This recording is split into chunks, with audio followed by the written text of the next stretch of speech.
ناظرین محمد التمش لوگاؤں کو قواعد اور تقریر پیش کرنا ہے۔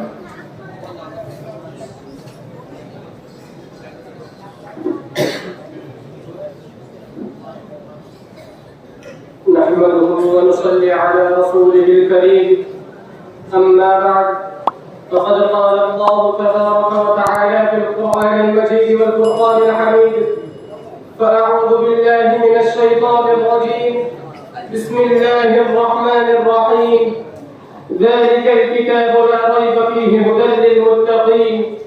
وقال النبي صلى الله عليه وسلم: خيركم من تعلم القرآن وعلمه. صدق الله العظيم. الہی رونق اسلام کے سامان پیدا کر، الہی رونق اسلام کے سامان پیدا کر، دلوں میں مومنوں کے الفت قرآن پیدا کر. صدر محترم، اسٹیج پر رونق افروز بزرگان دین اور حاضرین جلسہ، آج کی اس محفل و بابرکت اجلاس میں میرا موضوع سخن دنیا کی سب سے پاکیزہ اور مقدس کتاب قرآن پاک ہے. ہمیں چڑھتے سورج کی طرح یقین ہے کہ اس کا ایک ایک حرف سچا اور صادق ہے. وہ قرآن پاک جس کی زبان مقدس، بیان مقدس اور جو فصاحت و بلاغت کا کھاتے مارتا ہوا سمندر ہے، جس کے متعلق ارشاد ربانی ہے.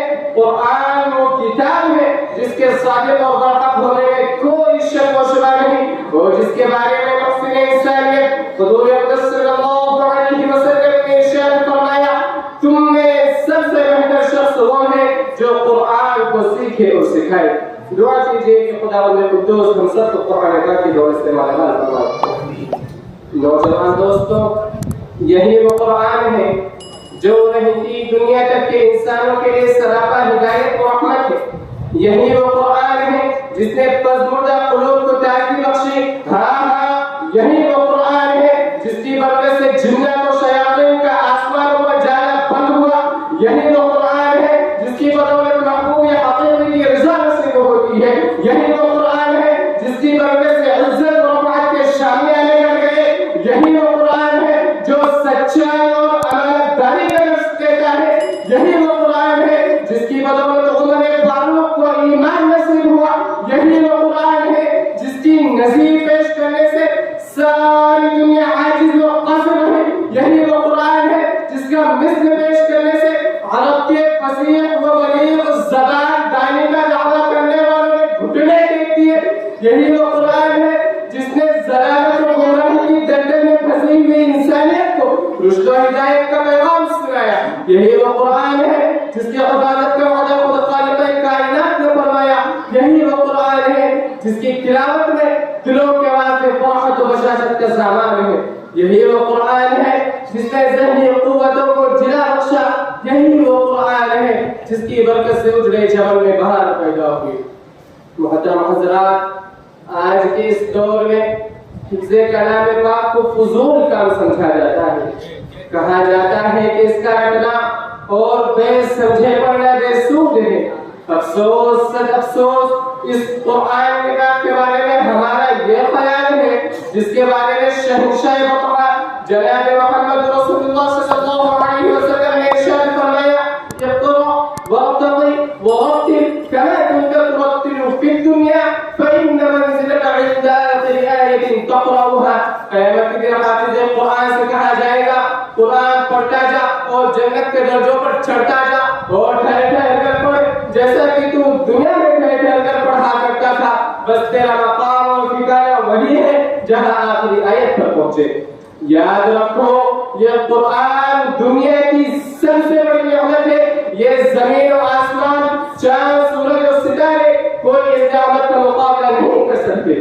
یہ خداوند قدوس کا عظیم اور مقدس کلام ہے، اور کیوں نہ ہو جبکہ اس کا اتارنے والا خود خالق امین ہے جس کے ذریعے اتارا گیا. وہ بھی روح امین ہے جس ذات پر نازل ہوا. وہ بھی صادق الامین ہے جس جگہ نازل ہوا. وہ بھی بلد الامین ہے جس مہینے نازل ہوا. تمام مہینوں سے افضل اور جس رات میں نازل ہوا 1000 مہینوں سے بہتر ہے.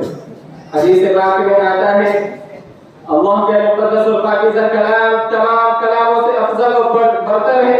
حدیث پاک میں آتا ہے فضل كلام الله على سائر الكلام كفضل الله على خلقه کہ اللہ کے کلام کو سب کلاموں پر ایسی ہی فضیلت ہے جیسی کہ حق تعالی شانہ کو تمام مخلوق پر.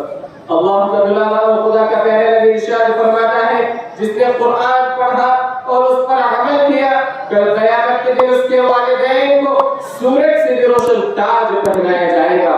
غور کرنے کا مقام یہ ہے کہ جب والدین کو اس گرا قدر انعام سے نوازا جائے گا تو خود پڑھنے والے کا مقام اور مرتبہ کیا ہوگا. حضرات قیامت کا میدان اور ایسے 10 آدمی جن پر جہنم واجب ہو چکی ہوگی یہ حافظ قرآن اپنے رب کی بارگاہ میں سفارش کرے گا. پروردگار دو عالم اس کی سفارش قبول کرے گا اور ان 10 کو اس حافظ قرآن کی بدولت نجات عطا ہوگی.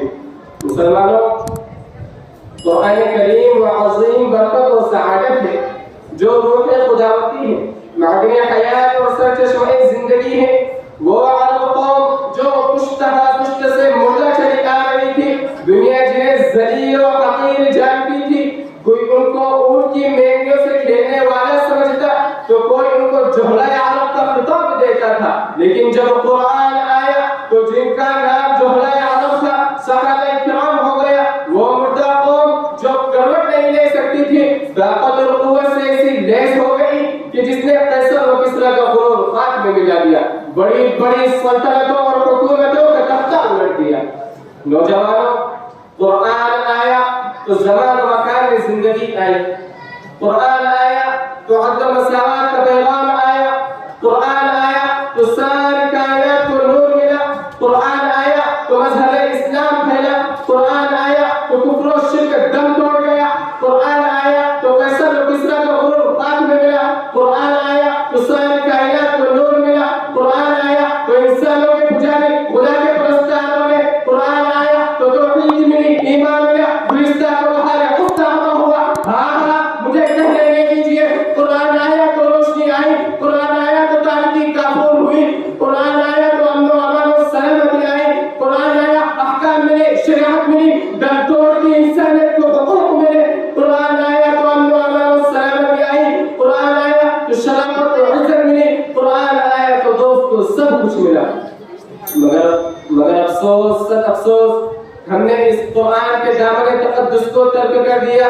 نتیجہ یہ ہوا کہ وہ مسلم قوم جس کے سر پر عزت اور رفعت کا تاج تھا ذلت و رسوائی کے بارے میں جا گری. وہ مسلم قوم جس کا کامیابی آگے بڑھ کر استقبال کرتی تھی ناکامی اس کا مقدر بن گئی. وہ قوم جس نے کبھی حکومت و سلطنت کا فریضہ انجام دیا تھا آج غلامانہ زندگی بسر کر رہی ہے. وہ قوم تاریخ جس پر کبھی نازا تھی آج ماتم زدہ ہے. وہ قوم جس کا ماضی روشن اور تابناک تھا حال مستقبل اس کا تاریخ ہے. مسلمانوں سمجھو ہوشیار ہو جاؤ. غفلت کا پردہ چاک کرو. قرآن پاک سے وابستہ ہو جاؤ ورنہ یاد رکھو خدا کے یہاں جواب دینا ہوگا. میرے بھائیوں اگر ہم چاہتے ہیں کہ ہمارا حال مستقبل بھی روشن ماضی کی طرح روشن اور تابناک ہو جائے تو ہمیں قرآن پاک سے وابستہ ہونا ہوگا. ہمیں اس کی پاکیزہ تعلیمات پر عمل کرنا ہوگا. کسی شاعر نے کیا ہی خوب کہا ہے کہ دنیا کی کتابوں میں قرآن چمکتا ہے. دنیا کی کتابوں میں قرآن چمکتا ہے. قرآن میں اللہ کا فرمان چمکتا ہے. عادت بنا لے جو تلاوت قرآن کی. عادت بنا لے جو تلاوت قرآن کی. دنیا میں پھر وہ انسان چمکتا ہے.